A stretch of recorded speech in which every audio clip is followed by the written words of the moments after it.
Hello everyone, welcome in my channel Dev study mode. आज हम आपके सामने प्रस्तुत कर रहे हैं model paper 4 class 8 subject English के लिए। इससे पहले हम 3 मॉडल पेपर को सॉल्व कर चुके हैं और आज नंबर 4 का मॉडल पेपर सॉल्व कर रहे हैं आपके सामने। बने रहिए वीडियो के अंत तक, पूरा मॉडल पेपर समझ में आ जाएगा। एग्ज़ाम की दृष्टि से बहुत ही इम्पोर्टेंट है, मोस्ट इम्पोर्टेंट। मैक्सिमम मार्क्स जो होंगे वो 80 नंबर्स के हैं और टाइम वही 2.5 घंटे का रहने वाला है। Write the roll number on the question paper compulsory. सबसे पहले आपको जब एग्जाम हॉल में बैठते हो तो उस क्वेश्चन पेपर के ऊपर आपको रोल नंबर अनिवार्य रूप से लिखने हैं। ऑल क्वेश्चंस आर कंपल्सरी, सभी प्रश्नों के उत्तर करने हैं। Write the answer to each question in the space provided with the questions. प्रत्येक प्रश्न का उत्तर प्रश्नों के साथ दिए गए स्थान में ही लिखना है। चलिए करते हैं शुरुआत पार्ट 1 से। Choose the correct option from the given options. Question number first, the water is already rising a foot. रिक्त स्थान आवर। पानी है जो पहले से ही 1 फुट प्रति घंटा बह रहा था, तो आवर से पहले यहाँ पे आर्टिकल दिया रखा है ए एन द या फिर नन, इनमें से कोई नहीं आएगा। तो यहाँ पे आर्टिकल एन का प्रयोग होगा क्योंकि यहाँ पे जो साउंड है इसका आवर का वो आ रहा है, इसलिए यहाँ पे जो आर्टिकल है एन का प्रयोग होगा। Question number 2, Patrick was more sensible. रिक्त स्थान तो एल्फ। एल्फ जो कि बौना व्यक्ति है। पैट्रिक उस एल्फ से ज़्यादा समझदार है। मोर सेंसिबल कंपेरेटिव डिग्री का यहाँ पे यूज़ किया गया है, तो वहाँ पे तो हम यहाँ पे देन का प्रयोग करेंगे। देन कंपेरेटिव डिग्री में देन का प्रयोग किया जाता है, तो ऑप्शन सी राइट होगा इसका। क्वेश्चन नंबर 3 है, यू रिक्त स्थान wear a sweater as the day is hot. अगर गर्म दिन हो तो स्वेटर की ज़रूरत नहीं पड़ती है, तो needn't. Option B is correct. Question number 4, which of the underline which of the following is not related to mobile. Mobile से रिलेटेड नहीं है। टच पैड है, सिम है, चार्जर भी होता है, स्टीयरिंग नहीं होता है। स्टीयरिंग यहाँ पे सी ऑप्शन राइट होगा। क्वेश्चन नंबर 5 है, which of the underline letter has a different sound. कौन से वर्ड का है जो डिफरेंट साउंड आ रहा है। लेटर सबके नीचे अंडरलाइन करके रखें। यहाँ पे सी, चारों ऑप्शन में जो सी है वहाँ पे अंडरलाइन करके रखा है। तो पहले में जो साउंड बनता है सी से कॉपी, कंट्रोल, सिटी, कलर, तो ऑप्शन सी राइट होगा। इसका ये भी लॉजिक है कि सी के जस्ट बाद में अगर ई आ जाए, आई आ जाए या फिर वाई आ जाए तो साउंड बनेगा स, बाकी सब में क साउंड बनता है, तो ऑप्शन राइट होगा C. Question number 6, the meaning of the word smart is. Smart की मीनिंग सिमिलर मीनिंग कौन सी है। थीफ नहीं है, चोर, ब्यूटीफुल भी नहीं है, क्विक भी नहीं, clever. Clever is correct answer. Question number 7 है, India is the world's largest रिक्त स्थान ऑफ टी। भारत दुनिया का टी का सबसे बड़ा निर्माता है, तो यहाँ पे जो प्रोड्यूसर है वो करेक्ट आंसर होगा। प्रोड्यूसर का मतलब होता है निर्माता, प्रोडक्ट का मतलब होता है, प्रोडक्ट का मतलब उत्पाद होता है, प्रोड्यूस का मतलब भी उत्पाद होता है। आइए शुरुआत करते हैं पार्ट 2 की। पार्ट 2 के अंदर क्वेश्चन 8 टू क्वेश्चन 11, 8 से 11 तक एक साथ ही एक पैसेज दे रखा है। Complete the blanks in the passage given below using the correct words from the brackets. Brackets के अंदर आपको 4 शब्द दे रखे हैं, इसका प्रयोग करते हुए इस पैसेज को कंप्लीट करना है। यहाँ पे नंबर लगा रखा है, 8वें नंबर पे क्या आएगा, 9 नंबर पे क्या आएगा, 10 पे क्या आएगा और 11 पे क्या आएगा। तो पैसेज को पढ़ते हैं। यहाँ पे समवन यानी कोई, टाइटली यानी कसकर, फास्ट का मतलब होता है तेज और इमीडिएटली यानी तुरंत। द नेक्स्ट मॉर्निंग अगली सुबह। वाइल गोइंग टू स्कूल जब स्कूल जा रही थी।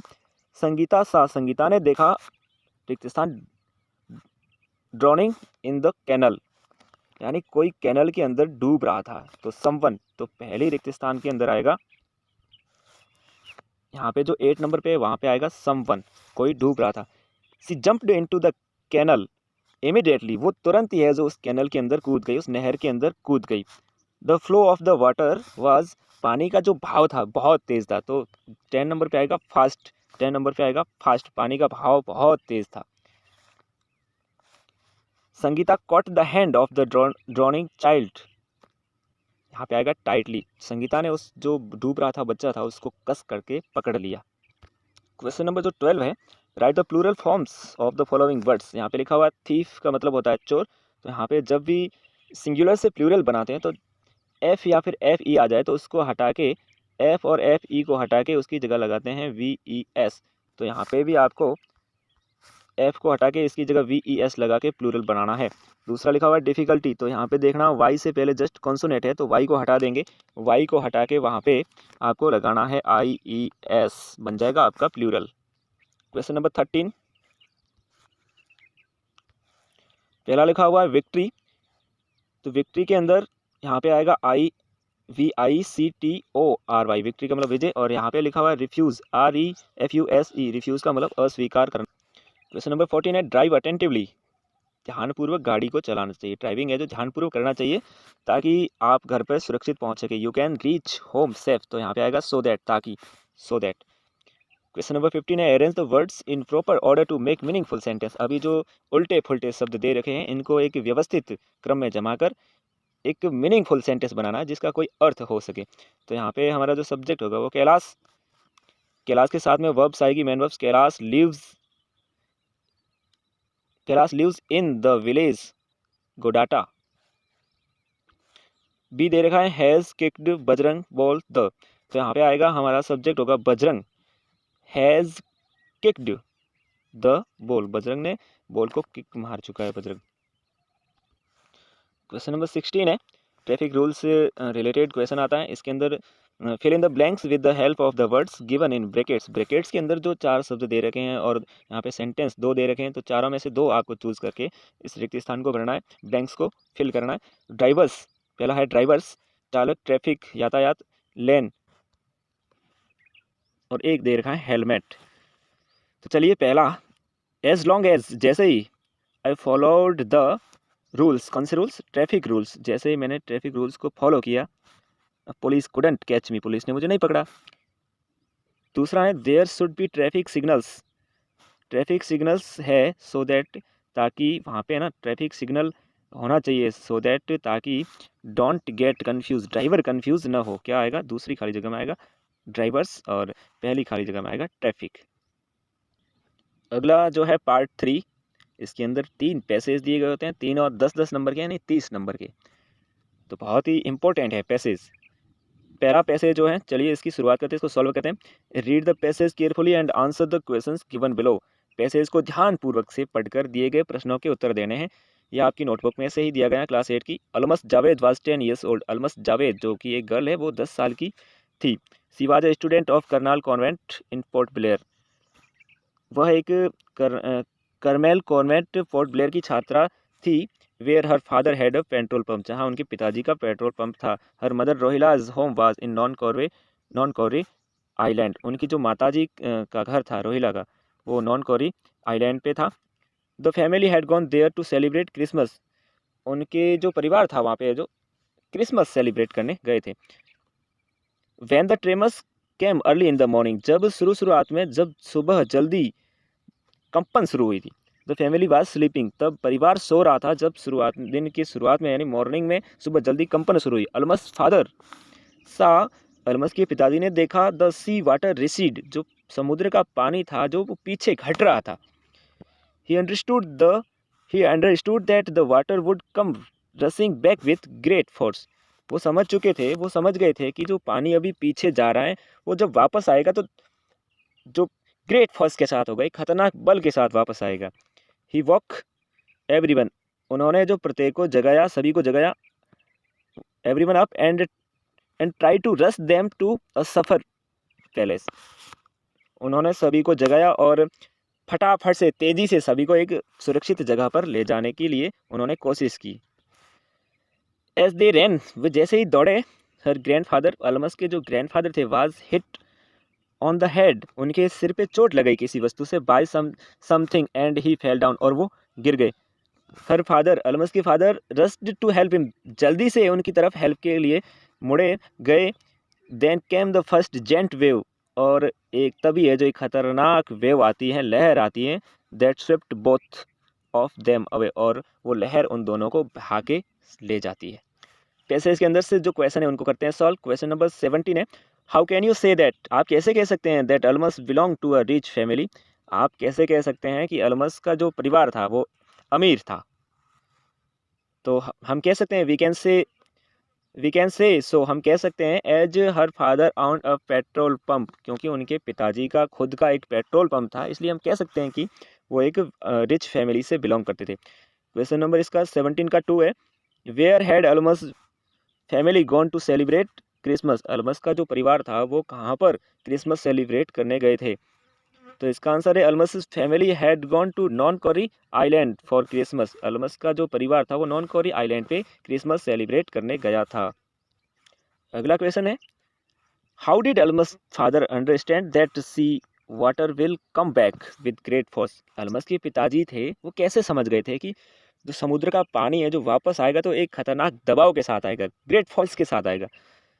तो Almas father understood when the tremors, जब कंपन शुरू हुई थी, यानी जब वो कंपन आई थी, एंड सा, उन्होंने देखा द सी वाटर रिसीडिंग, और जो समुद्र का पानी था वो वापस जा रहा था, मतलब उधर खिसक रहा था, वापस अंदर खिसक रहा था।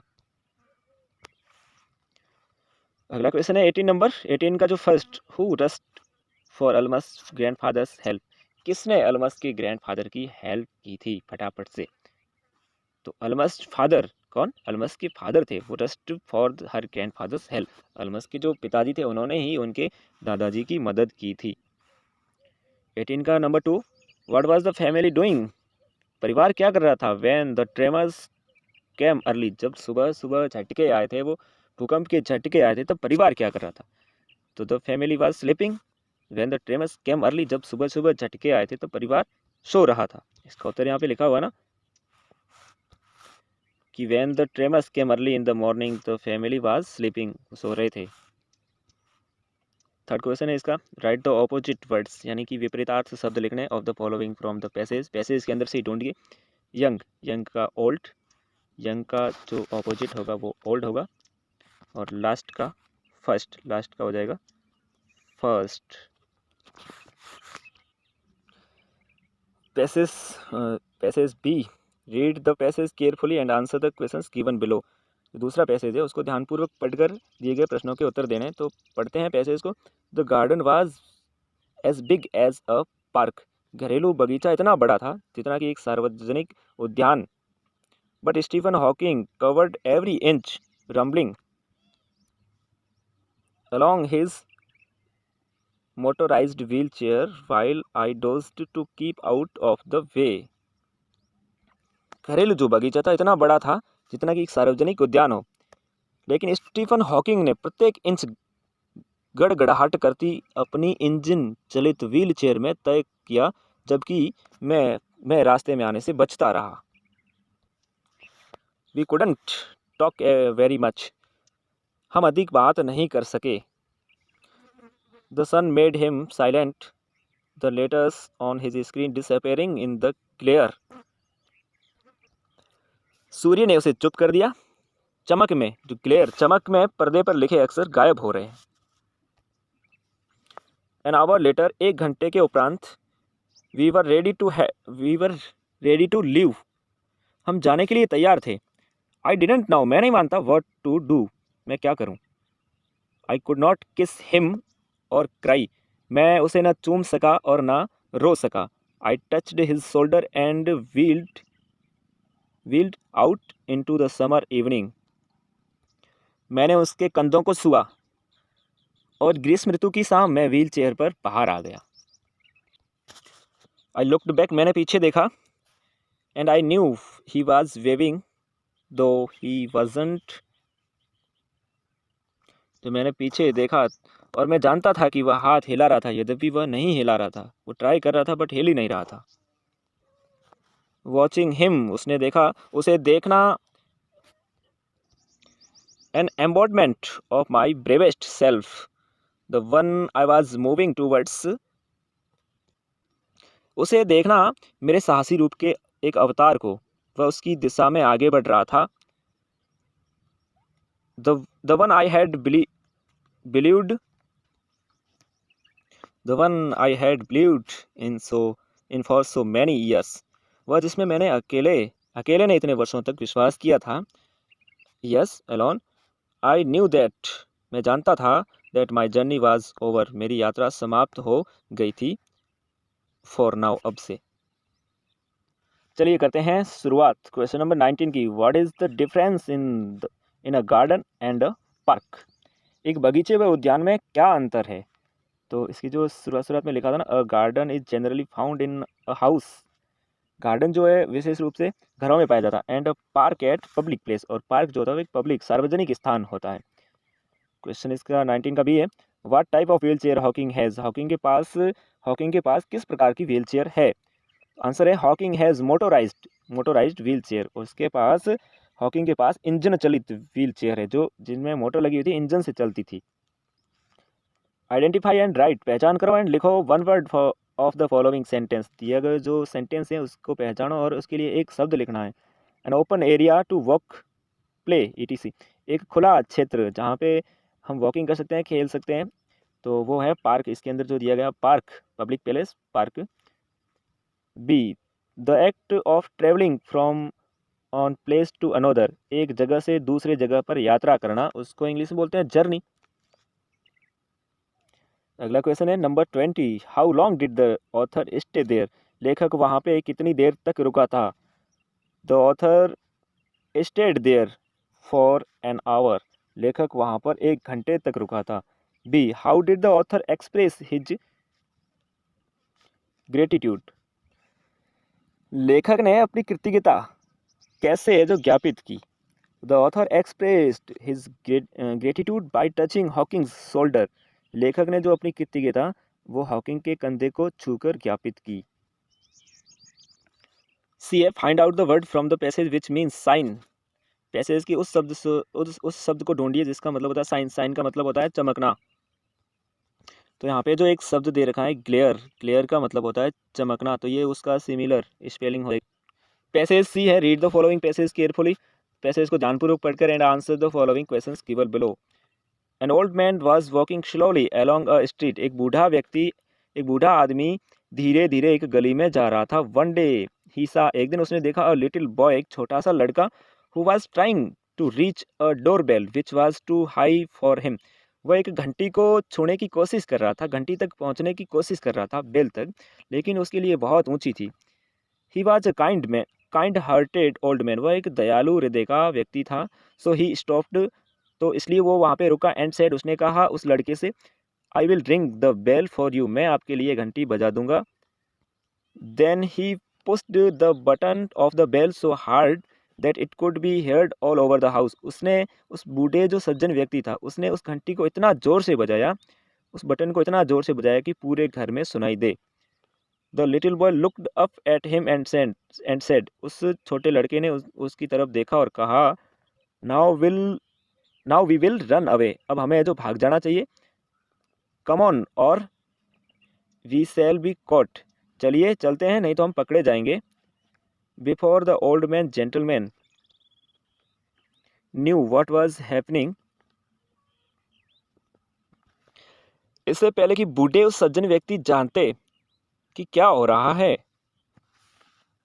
The naughty little boy had run away round the corner of street, वो शरारती लड़का वो शरारती लड़का वो शरारती लड़का वहां से गली के कॉर्नर से भाग गया। Leaving the old man to explain to the angry owner of the house, उस बूढ़े सज्जन व्यक्ति को वहीं पे छोड़ के चला गया, जो घर का जो मालिक था, गुस्से वाला मालिक को समझाने के लिए। वाई यू हैड रंग द बेल, तुमने घंटी क्यों बजाई? पैसेज पूरा हो गया। यहाँ पे जो रंग है, रिंग की सेकंड फॉर्म है। क्वेश्चन नंबर है 21 का A. What was the little boy trying to do, छोटा लड़का क्या करने की कोशिश कर रहा था? The little boy was trying to reach a door bell, तो इसका आंसर यहाँ पे रहा लिटिल बॉय हु नहीं लिखना है, was trying to reach a door bell तक पहुंचने की कोशिश कर रहा था।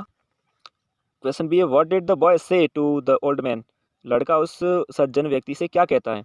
तो the little boy said to the old man, वो लड़का उस बूढ़े व्यक्ति को कहता है, now we will run away, चलिए अब हम भाग जाते हैं। क्वेश्चन नंबर 22 का A. Why did old man push the button of the bell so hard, उस बूढ़े व्यक्ति ने उस डोरबेल का बटन जोर से क्यों दबाया था? The old man pushed the button of the bell so hard so that it could be heard all over the house. उन्होंने इस बटन को इसलिए ज़ोर से दबाया था that it could be heard all over the house, पूरे घर में सुनाई दे सके, इसलिए ज़ोर से दबाया था। बी है identify and right one word for the following group of words. तो शब्दों का ग्रुप दे रखा है, उसके लिए एक शब्द लिखना है। अ डिवाइस, एक उपकरण, दैट रिंग्स सो अलर्ट, जो सतर्क करने के लिए बजता है या बजाया जाता है, उसको कहते हैं डोरबेल, घंटी होती है। Find out the word from the passage which is opposite to released, passage के अंदर से उस ऑपोजिट लिखिए रिलीज्ड का। रिलीज्ड का मतलब होता है मुक्त कर देना, आज़ाद कर देना, तो उसका ऑपोजिट यहाँ पे दे रखा है कॉट, पकड़ा जाना। क्वेश्चन नंबर 23 है rearrange the following sentence in correct sequence. Story they रखी है, गलत नहीं है ये, लेकिन इनका जो ऑर्डर है वो अभी इनकरेक्ट है, तो आपको यहाँ पे इनका ऑर्डर करेक्ट करना है, पंक्ति वाइज करना है, जिस तरह से एक स्टोरी बन सके। तो उल्टा पुल्टा क्रम है, उसको सीधा करके तो लिखना है, पूरा आंसर इसी के अंदर ही तो है। तो इसका जो तीसरी लाइन है, थर्ड नंबर पे जो लाइन है, once there were a tortoise and a hare in a forest, एक बार एक जंगल में एक कछुआ और एक खरगोश होते हैं, नंबर 1 पे ये लाइन आएगी।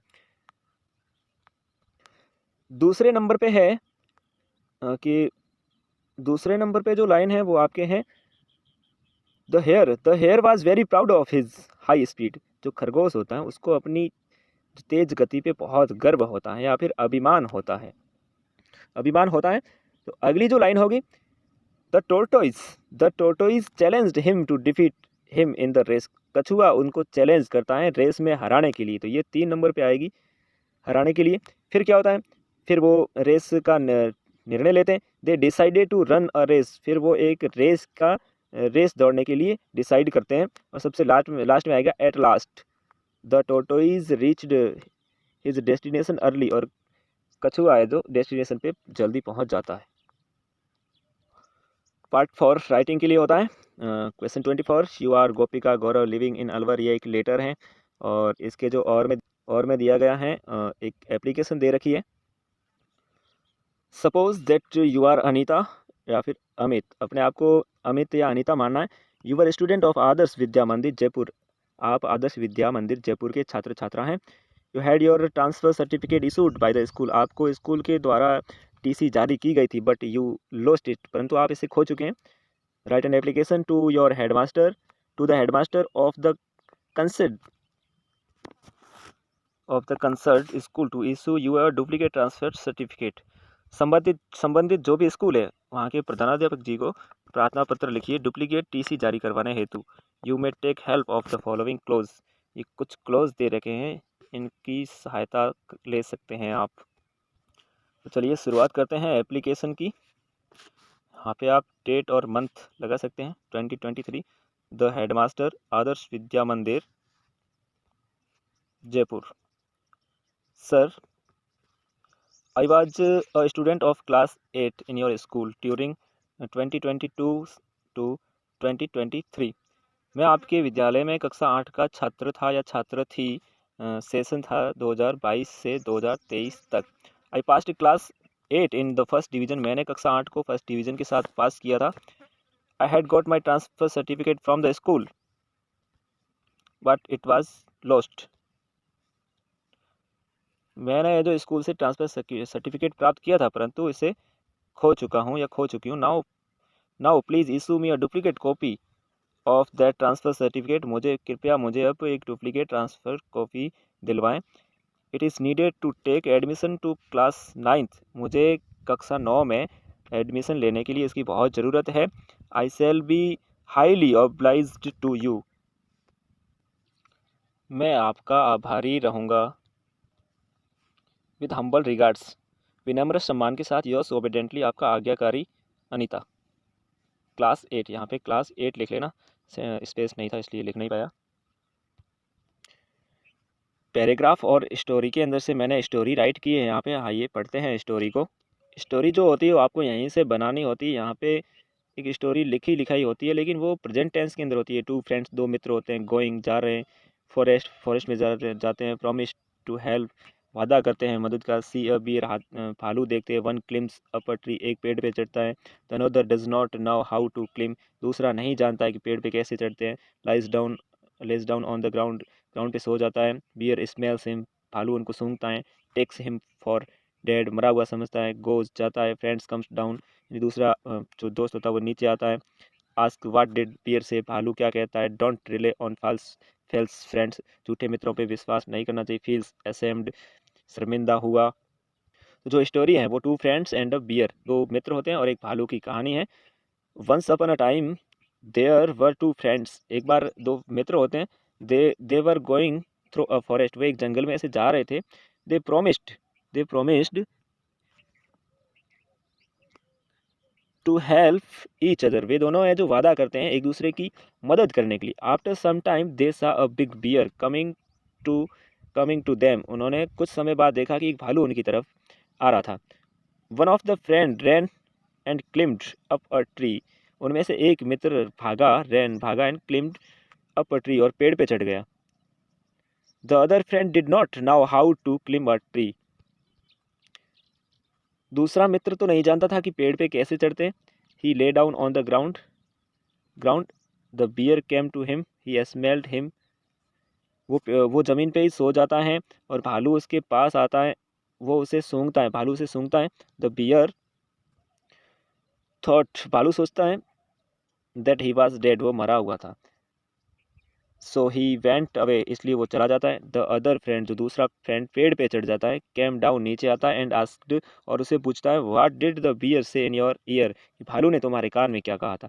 ही सेड दैट, वह कहता है, द बियर टोल्ड हिम, भालू ने मुझसे कहा कि नेवर ट्रस्ट अ फैल्स फ्रेंड, कि कभी भी झूठे मित्र पे भरोसा नहीं करना चाहिए। हिज फ्रेंड वाज असेम्ड, उसका मित्र शर्मिंदा हुआ। तो इस कहानी का, इस स्टोरी का जो मोरल है, never trust on fails friend, की झूठे मित्रों के ऊपर कभी भी भरोसा नहीं करना चाहिए। इसी स्टोरी से हमें यही सीख मिलती है। तो चलिए करते हैं।